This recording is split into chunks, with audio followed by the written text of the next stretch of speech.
Pues ya, bienvenidos. Hoy toca hablar de Grupo Aeroportuario del Sureste. A mí, esta empresa, yo le tengo un cariño especial o extraño, porque cuando yo estaba en la carrera me tocó a mí hacer unas prácticas profesionales con un consultor que tenía experiencia en aeropuertos. Quería él, se llama Alberto Limón. Ahorita creo que tiene una empresa que se llama Consulta y dan ahí asesorías para el tema inmobiliario. Y me acuerdo que la primera vez que vi un plan de negocios formal en mi vida fue del Grupo Aeroportuario del Sureste. Por eso le tengo un cariño extraño, especial a esta empresa. Vi cómo tenían un documento para sacarlo a bolsa. Te estoy hablando que yo tuve esa experiencia en el año 2003, me parece. Entonces era bastante reciente el proceso que ellos habían experimentado. Aquí en la foto se ve el aeropuerto de Cancún. Ahorita venía platicando, estabas platicando, ¿no? Que es el segundo aeropuerto más importante de México, ¿no? El segundo aeropuerto que recibe más gente. Que recibe más gente, sí, es el de la Ciudad de México y luego es ¿no? Sí. Ahorita ya lo habíamos platicado en la anterior de Grupo Aeroportuario Centro Norte, vamos a empezar a hablar de la historia.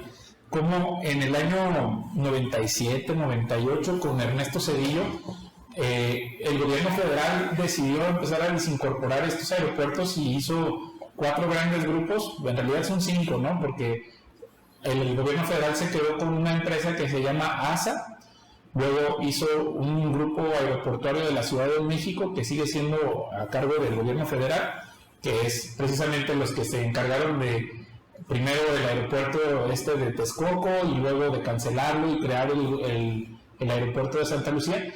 Pero hicieron, esto es más reciente, ¿no? Pero estos otros 3 grupos, que son Grupo Aeroportuario Centro Norte, Azur y Grupo Aeroportuario del Pacífico, son 3 grupos, digamos, privados que se hicieron con la intención de que quedaran en 3 paquetes distintos y dividirse el país, ¿no? La infraestructura de los aeropuertos principales, y cada uno de estos aeropuertos tenía un aeropuerto estrella, ¿no? Entonces el aeropuerto de Centro Norte, el Grupo Aeroportuario Centro Norte, su aeropuerto estrella es Monterrey, ¿no?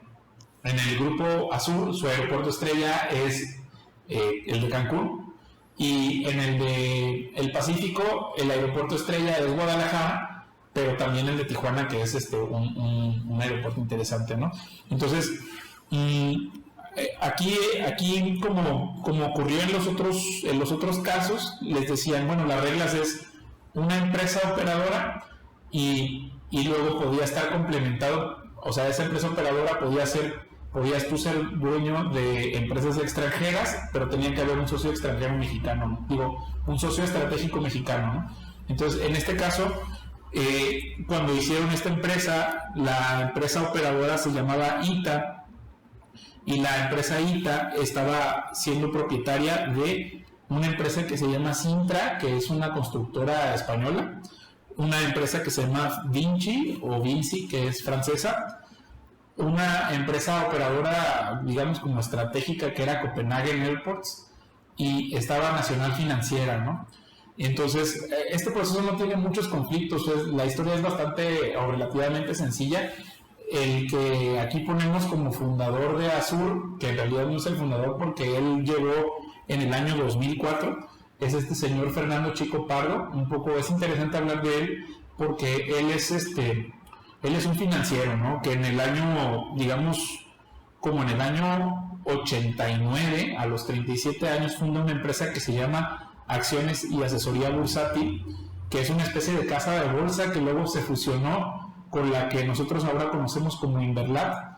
Entonces él al principio fue socio de un señor que se llama Carlos Slim, que seguramente conocemos todos, y cuando funda esta empresa que, financiera en bolsa a los 37 años, todavía él trabaja con Carlos Slim y varios años hasta que después ya se separan de ellos y ya dejan de ser socios, pero siguen teniendo relaciones personales y de negocios y familiares después.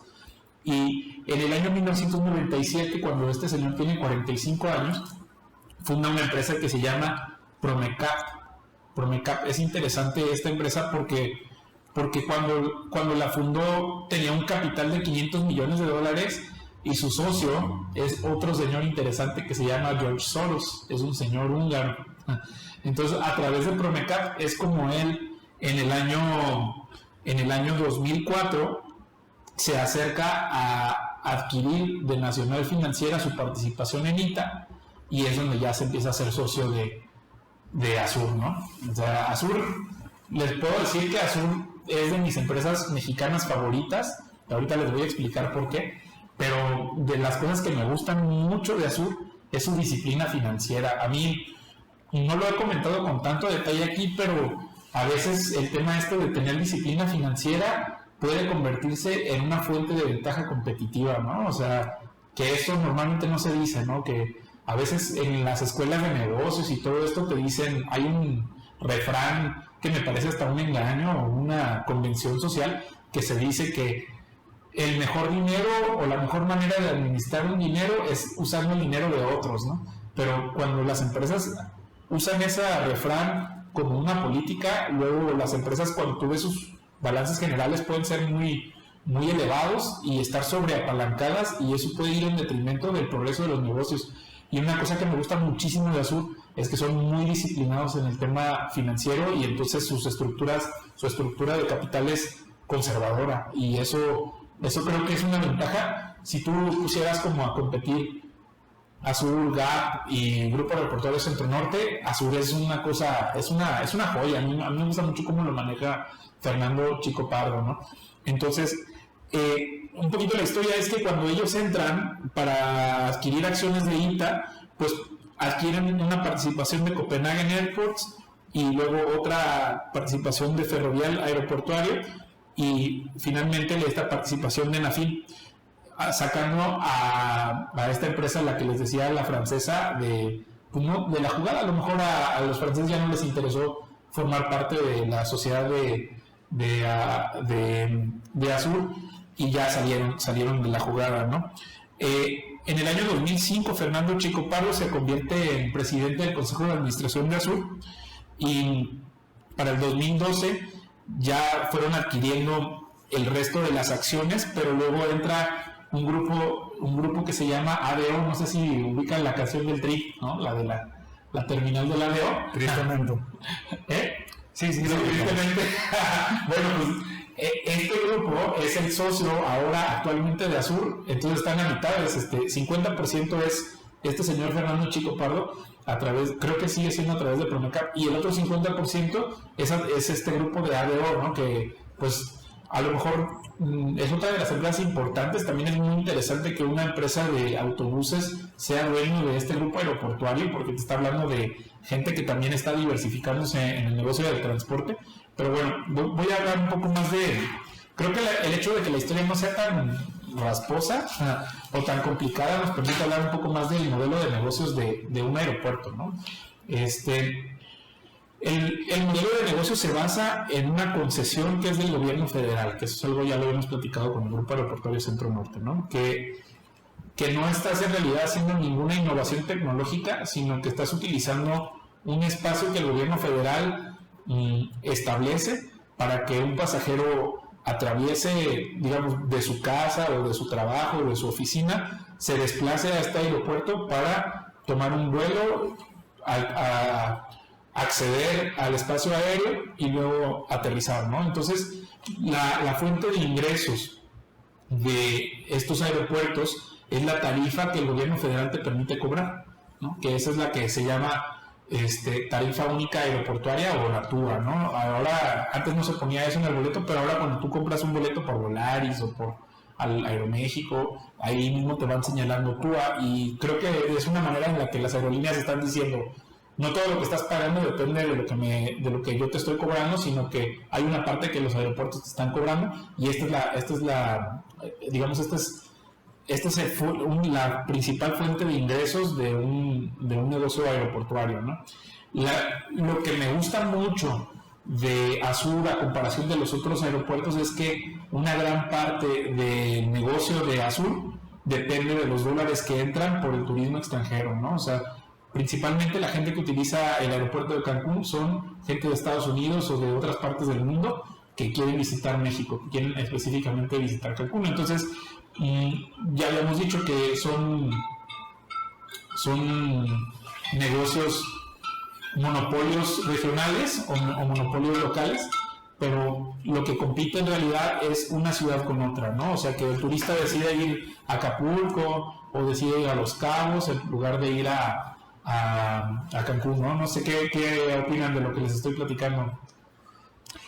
Bueno, que aparte de tener esa ventaja de cuasi monopolio por la concesión del gobierno, pues también tiene una ventaja geográfica.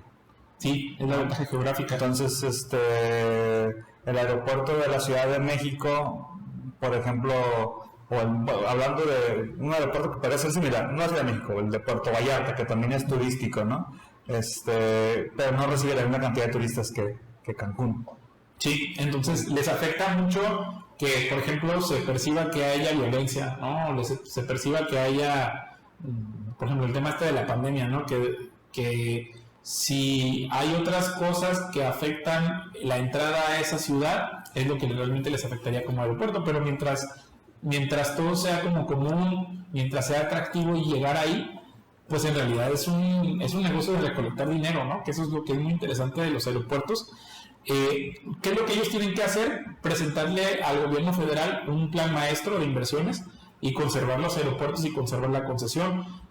Tienen que conservar ciertos estándares de seguridad, conservar ciertos estándares incluso ambientales, que son los que podrían más o menos poner en amenaza la conservación de estas concesiones, pero mientras tengas un equipo que cumpla con las reglas y con lo que la autoridad exija, pues en realidad tú puedes operar esta concesión de una manera prácticamente como monopolio, ¿no? Entonces, otra cosa, ellos en su segmento de mercado, como ya lo hemos platicado, pues en realidad no eres tú el cliente de ellos son las aerolíneas, ¿no? Son las aerolíneas, y otro cliente podría ser que tú tengas una empresa que venda mercancías y que prefieras volar la mercancía en lugar de utilizar barcos o trenes, etcétera, ¿no? Entonces, si estás en ubicaciones donde no hay otras mejores opciones para transportar, pues también es un gran negocio, ¿no? Yo creo que estos modelos de negocios van a seguir subsistiendo mientras la tecnología de transportación no cambie mucho.